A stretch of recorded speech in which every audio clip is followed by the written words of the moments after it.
बाद लिए चलते हैं जहां पूर्व सीएम मनोहर लाल विभाजन विभीषिका कार्यक्रम में क्या कुछ कह रहे हैं, सुनवाते हैं। लेकिन एक पीढ़ी ऐसी भी है जिन्होंने अपने पूर्वजों से ये सारी जो घटनाएं हैं भारत विभाजन की वो सब सुनी है, और उसके बाद अगली तीसरी पीढ़ी ऐसी है जिसको आज भी बहुत चीजों का पता नहीं है, तो उनको सबको ये जानकारी मिले,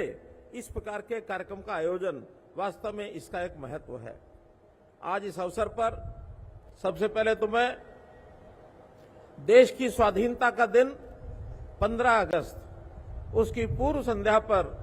आप सबको देश की स्वतंत्रता की बहुत बहुत बधाई और बहुत बहुत शुभकामना देता हूं। भाइयों बहनों, देश का विभाजन और अगले दिन आजादी का दिन, अगर इन दोनों को जोड़ के देखा जाए तो एक अवसर ऐसा है जो हमें आनंदित करता है, खुशी देता है कि जिस भी रूप में मिली लेकिन हमको आजादी मिली। उस आजादी की, स्वतंत्रता की खुशियां लगातार हम पिछले 78 वर्ष से मना रहे हैं। वहीं दूसरा सत्य भी है कि 78 साल पहले जिस दिन आजादी मिलनी थी 15 अगस्त को, उससे एक रात पहले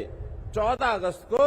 ये देश जिसको हम भारत माता कहते हैं, भारत माता के दो बाजू काट करके और धड़ से अलग कर दिए गए, एक पूर्वी पाकिस्तान, एक पश्चिमी पाकिस्तान। और ये जो त्रासदी का समय था,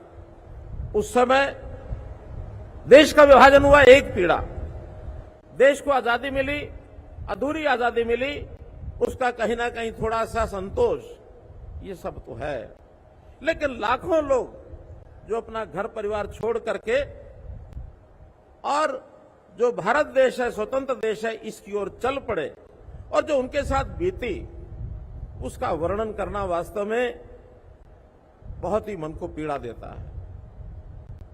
मुझे तो स्वयं उस समय जो घटनाएं हुई, हमारी दादी जी, हमारी नानी जी वो सुनाती थी कि कैसे कैसे नियत थे, हम 3 कपड़ों में ही घर से निकले, कोई सामान साथ लेकर के नहीं चल नहीं सकते थे, क्योंकि उस समय मन में कई भाव जागृत हो रहे थे। एक बात कही जाती है कि वहां से जो लोग आए अपनी जान बचाने के लिए आए, मैं कहता हूं ये अर्ध सत्य है, ये पूरा सत्य नहीं है। सत्य तो ये है कि उनको अपने देश भारत से प्यार था, इसलिए घर छोड़ करके वहां से चले। उन्होंने अपने धर्म पर अडिग रह करके अपने जीवन यापन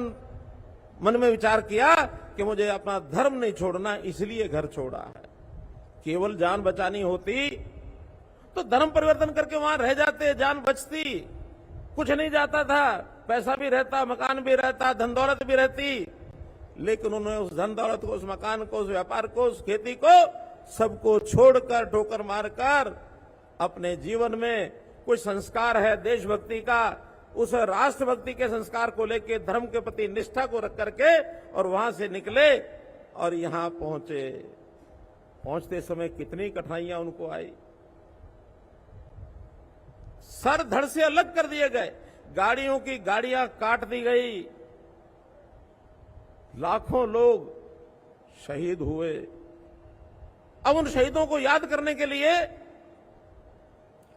कांग्रेस ने तो ये सब भुला दिया था। मित्रों, उन्होंने कभी इस चैप्टर को याद नहीं किया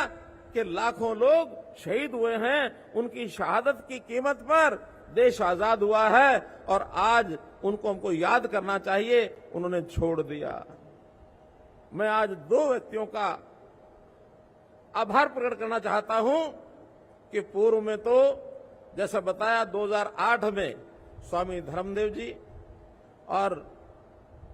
हंस जी महाराज, उन्होंने यानी जो पंचनद शहीद स्मारक समिति का गठन किया कि लाखों लोगों की शहादत को याद तो रखा जाए, कोई उनका स्मारक बनाया जाए। ये इसी क्षेत्र के अंदर, वो हरियाणा में ही उस स्मारक के लिए उन्होंने तैयारी की, जमीन भी ले ली है। और बाद में 2014 में जब विषय आगे बढ़ा,